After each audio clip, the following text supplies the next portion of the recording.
Welcome to our discussion on the value of interest groups. The 19th century French historian and writer Alex de Tocqueville, author of the influential work Democracy in America, dubbed Americans a nation of joiners in 1835, and his analysis still rings true today. Indeed, estimates indicate that about 80% of all Americans belong to some kind of voluntary group or association, although not every group is an interest group. The key role interest groups would play in politics was foreseen by the founders. James Madison acknowledged the idea that people with similar interests would form and join groups to prompt government action. He believed that the only way to cure the mischiefs of faction was by enabling groups to proliferate and compete with one another. Yet despite this heritage, some contemporary scholars argue that Americans today are increasingly staying at home. Political scientist Robert Putnam, author of Bowling Alone, The Collapse and Revival of American Community, found a marked decrease in the number of people who belong to interest groups and other types of clubs and organizations. These organizations, Putnam argues, are essential sources of social capital. The relationships that improve our lives by giving us social connections with which to solve common problems. Putnam demonstrates that social capital improves individual lives in very concrete ways. Those with a greater number of social ties live longer, happier, and healthier lives. But social capital also improves communities and even large polities because it stimulates individuals to communicate and interact with their government. Efficacy increases because when people are engaged and communicate with government officials, government responds by meeting their needs more effectively. This response in turn creates the feeling among individuals that government listens to people like them. And when government responds, it becomes more likely that those affected will try to influence government decisions again.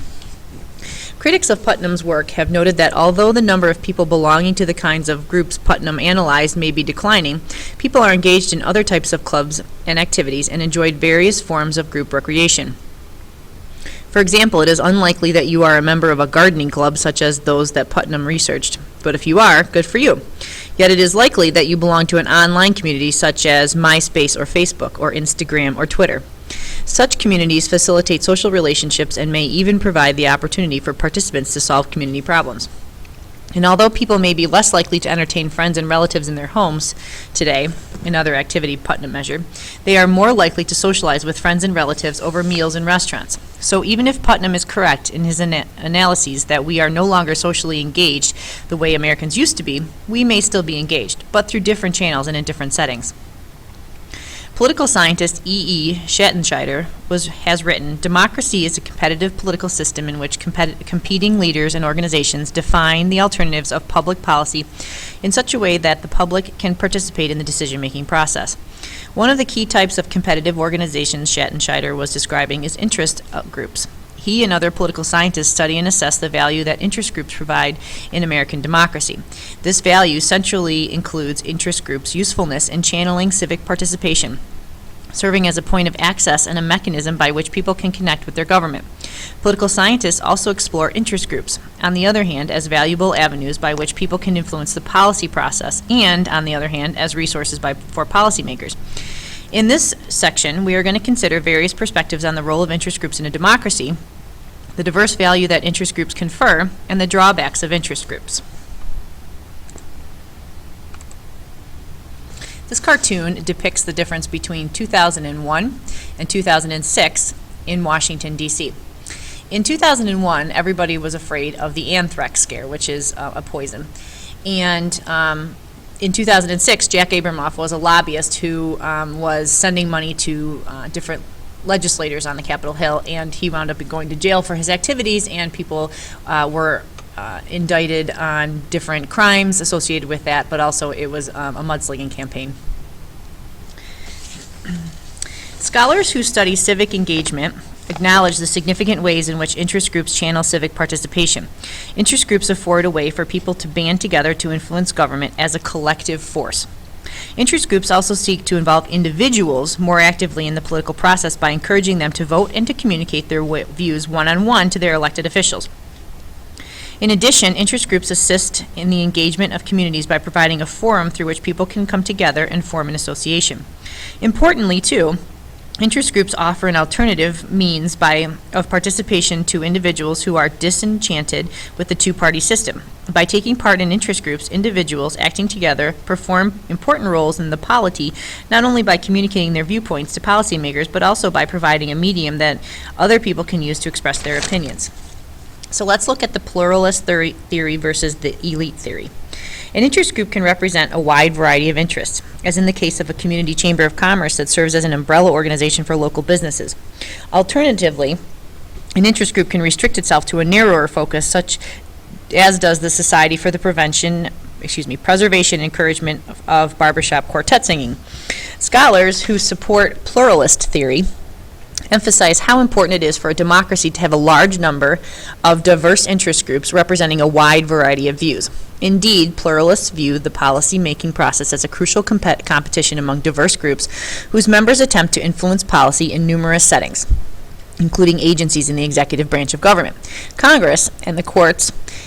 Pluralists believe that interest groups are essential players in a democracy because they ensure that individual interests are represented in the political arena, even if some individuals opt not to participate. Like some of the founders, pluralists argue that individual liberties can be protected only through a proliferation of groups representing diverse competing interests so that no group dominates. Pluralists believe, moreover, that interest groups provide a structure for political participation and help ensure that individuals follow the rules in participating in civic society.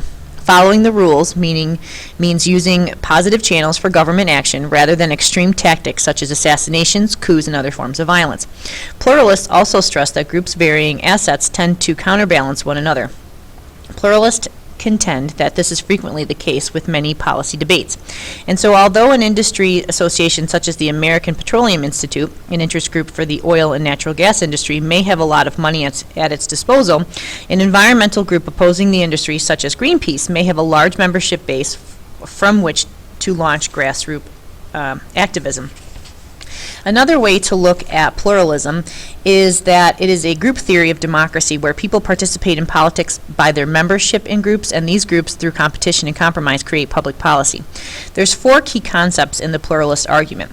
The first one, fragmentation of power. No one group is dominant, therefore all must bargain. Power is divided, though not equally.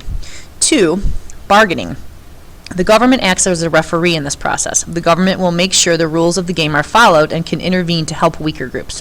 3, compromise. The inevitable result of the competition among relatively equal rivals is a series of compromises. Accommodation is made easier by the fact that most individuals are members of many groups. 4, consensus. Underlying the entire process is a basic argument on the general political ideals and goals of society. Agreement on rules and results is the cement that holds society together. Specific examples include agreeing on the importance of civil liberties and the goal of equality of opportunity. Some examples of pluralism: when major environmental groups decide a new law regulating air pollution is needed, they raise funds from their members and seek compromises from chemical companies. The press weighs in, public opinion is heard, as is EPA in hearings before congressional committees. The resulting legislation reflects the relative power of the groups. Similarly, Robert Dahl's book, Who Governs, concluded that there was no single elite that made important decisions in all areas of New Haven politics, but rather several different groups. Some criticism of pluralism is that many feel that consensus on democratic ideals masks the real inequality of economic and social distribution of benefits, that the majority of people have no part in the political game, and that powerful elites prevent issues from ever reaching the public. Other critics point to the political inflation of too many groups choking government with too many demands, and that's hyper-pluralism. Let's look at the elite theory. Proponents of elite theory dispute some claims of the pluralist theory. In particular, elite theorists point to the overwhelming presence of elites as political decision makers. According to elite theory, a ruling class composed of wealthy, educated individuals wields most of the power in government and also within the top universities, corporations, and the military and media outlets. Elite theorists claim that despite appearances that the political system is accessible to all, elites hold disproportionate power in the United States. They also emphasize that elites commonly use that power to protect their own economic interests, frequently by ensuring the continuation of the status quo. And so, though non-elites represented by interest groups may occasionally win political victories, Elites control the direction of major policies. But elite theorists posit that there is mobility into the elite structure. They emphasize that, in contrast to the situation in aristocracies, talented and industrious individuals from non-elite backgrounds can attain elite status in a democracy, often through education. This mobility, they say, gives the political system an ever greater facade of accessibility. Although these theories offer competing explanations for the role and motivation of interest groups in the United States, many political scientists agree that both aspects of both theories are true. Elites do have a disproportionate influence in policymaking, but that power is checked by interest groups. So let's look a little bit more into the power elite theory. This is the decision-making positions in America are occupied by members of a unified and non-representative elite who look after their own interests. How the power elite rules. Power is centered in institutions. Therefore, key leadership positions in these institutions are reserved for the elite. These positions are open only to the ruling class of the nation. This class controls the economy and preserves the economic status quo. Decisions are the result not of consensus, but of conflict between the haves and the have-nots, and reflect the domination of the former. This elite secure the important decision-making positions for its members while encouraging powerlessness below.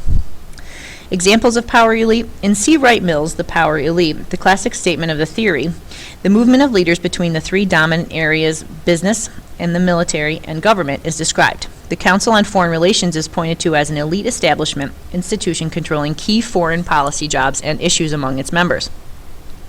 Criticisms of the power elite view. Although it is true that the numbers of persons in positions of power is limited, their unity is exaggerated, and the elites do compete among themselves, and democracy consists of people choosing between them through the vote.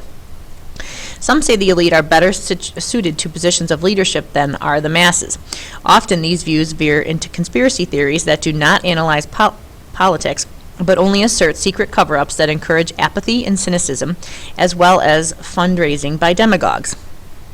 Undisputed is that interest groups are an essential feature of American democracy and provide an important medium through which individuals can exercise some control of their government. This ends part one of 2 parts of the value of interest groups.